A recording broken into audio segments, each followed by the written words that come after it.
ఈ లంఘనంలో మనం ఇందాక మాట్లాడుకున్న ఆమం చాలా మట్టుకు డిటాక్సిఫై అయిపోతుంది. సో, చాలా డిసీజెస్‌కి అక్కడే రాకుండా మనకి నిదానం పరవర్జనంలాగా మనకి మంచిది ఇది. చాలామంది ఇళ్ళల్లో మార్నింగ్ పూట ఏమీ తినరు.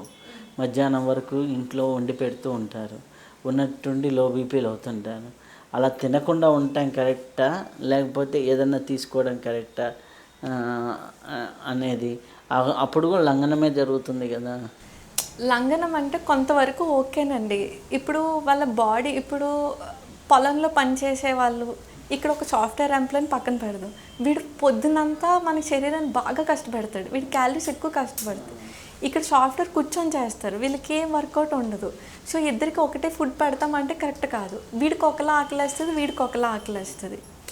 సో, వాడి బాడీ ఏం చెప్తుందో ఎప్పుడు మన కాన్షియస్‌లో ఉండాలి. దాహం వేస్తేనే తాగాలి నీళ్ళు. ఆకలేస్తేనే తినాలి అన్నం. ఇప్పుడు నాకు దాహం వేయకుండా చాలామందికి రోజుకి 6 లీటర్ల నీళ్ళు తాగేయాలి కదా అని తాగేస్తారు. చాలా మటుకు కిడ్నీలు పాడైపోతాయి. సింపుల్ థింగ్ ఇప్పుడు మనం మిక్సీ చేస్తామండి. దాని లోడ్ మించి ఎక్కువేస్తే మిక్సీ అవుతదా? అవ్వదు కదా! సేమ్ మన బాడీ కూడా అంతే. దానికి నీడ్ లేకుండా వాటర్ ఇచ్చేస్తే కిడ్నీ మీద లోడ్ పడి అక్కడే మనకు చాలా మటుకు కిడ్నీ డ్యామేజ్ అవుతుంది. సో, ఇన్ని లీటర్స్ తాగాలా, అన్ని లీటర్స్ తాగాలా అది wrong. Based on their work. ఇప్పుడు వ్యవసాయం చేసేవాడు ఎక్కువ కష్టపడతాడు, స్వెట్ పోతది. సో, వాడు ఎక్కువ తాగాలి. ఇక్కడ సాఫ్ట్‌వేర్ వాడికి స్వెట్ పోదు, ఏసీలో ఉంటాడు.